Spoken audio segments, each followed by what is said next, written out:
Starting में हमें एक कपल को दिखाया जाता है जिनका नाम मैट एंड केट है, जिन्होंने हाल फिलहाल में एक नया घर खरीदा है और उसमें शिफ्ट कर रहे होते हैं। जब वह घर को अरेंज कर रहे होते हैं, मैट को तभी एक सीक्रेट रूम के बारे में पता चलता है जो बहुत बड़े स्टील के डोर से बंद होता है। मैट एंड केट जैसे ही उस डोर को खोलते हैं तो घर की लाइट्स ब्लिंक करना शुरू कर देती हैं।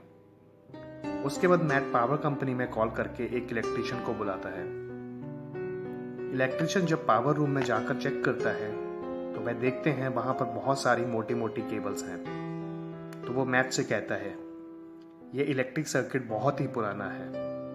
तो मैट उससे पूछता है क्या तुम इसे ठीक कर सकते हो? तो वह कहता है शायद मैं इसे ठीक नहीं कर सकता। जब वह इलेक्ट्रिशियन वहां से जाने लगता है तो मैट से कहता है शायद आप यहाँ नए हो, और साथ में ये भी कहता है इसलिए मैं हैरान हो गया था जब मुझे पता चला था किसी ने यह घर खरीद लिया है। तब वह मैट को बताता है कि इस घर के पुराने मालिक का मर्डर इसी घर में हुआ था, और वह मैट को गुड लक कह के चला जाता है।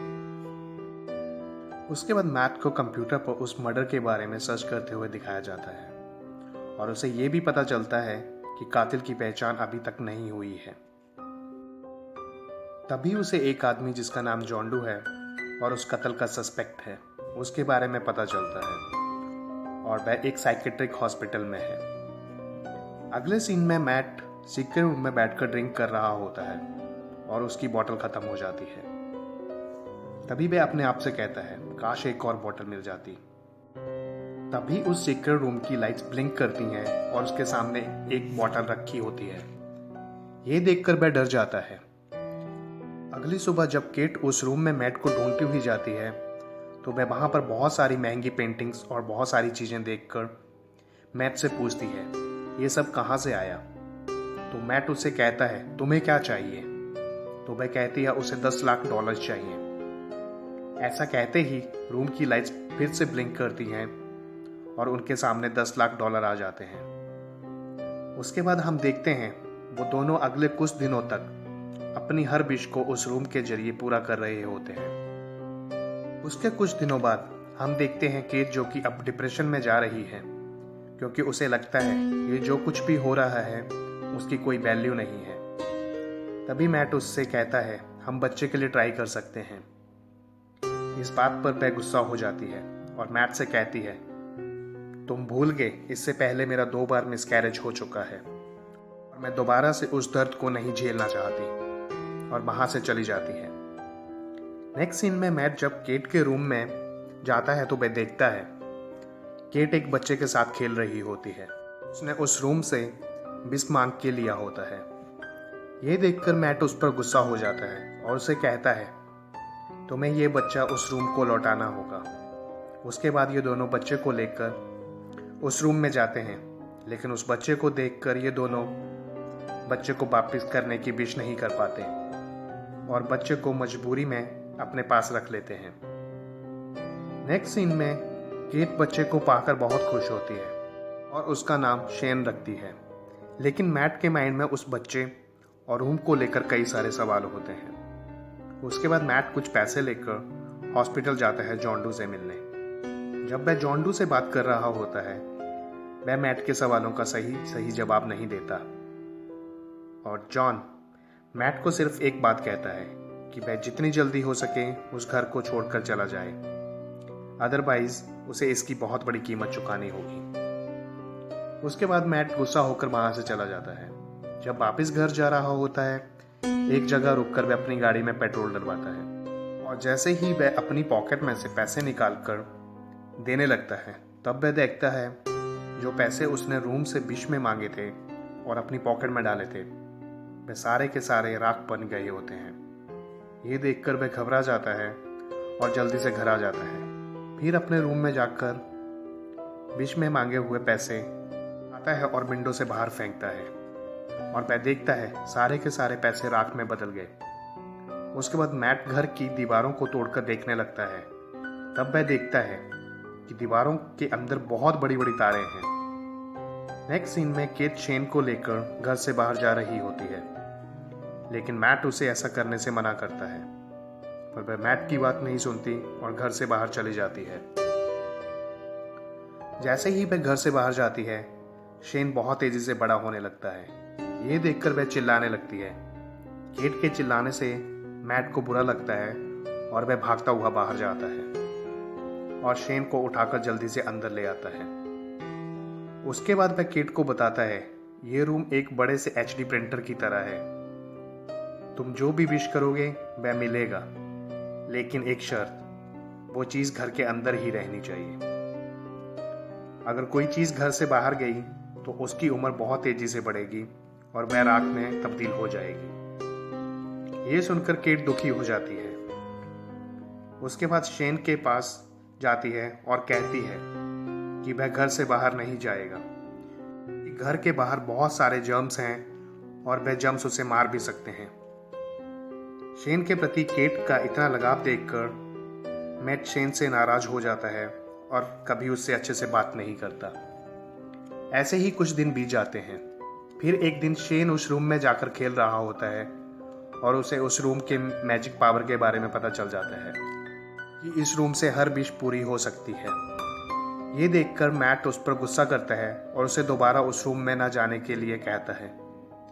ये देखकर कैट मैट से झगड़ने लगती है। तब का फोन बजता है और शेन उसे उठा लेता है। जब शेन उस आदमी से बात कर रहा होता है, मैट और केट वहां आ जाते हैं। मैट उससे फोन लेकर दूसरे रूम में चला जाता है। तभी केट शेन से पूछती है, तुम फोन पर किससे बात कर रहे थे? तो वो बताता है, कोई जॉन डू था। तभी केट दूसरे रूम का फोन उठाकर मैट और जॉन डू की बातें सुनने लगती है। तभी जॉन डू मैट से पूछता है, बच्चे को विश में किसने मांगा था?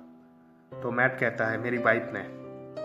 उसके बाद मैट जॉन से पूछता है, शेन की बढ़ती उम्र को कैसा रोका जाए? तो इस पे जॉन कहता है, जिसने भी उसे विश में मांगा था उसे मरना होगा। तभी मैट उससे पूछता है, तुम्हें ये कैसे पता? तो जॉन उसे बताता है, वह भी विश में मांगा हुआ बच्चा है। उसकी माँ ने उसे बचाने के लिए पहले उसके बाप को मार दिया और फिर खुद को गोली मार ली थी।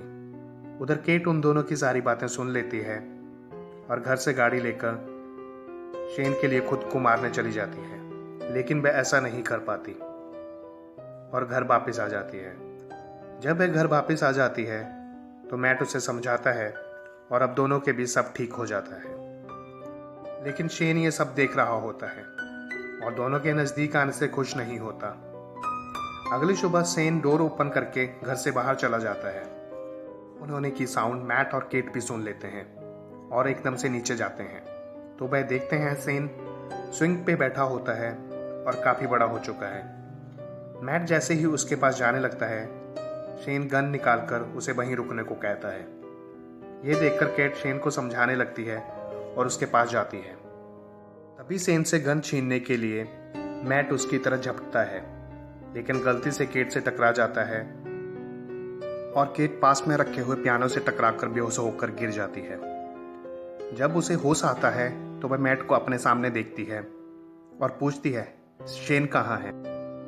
तो वह उसे बताता है, दोनों की हाथापाई में शेन मारा गया और बाद में उसके शरीर को बाहर ले गया और वह राख में बदल गया।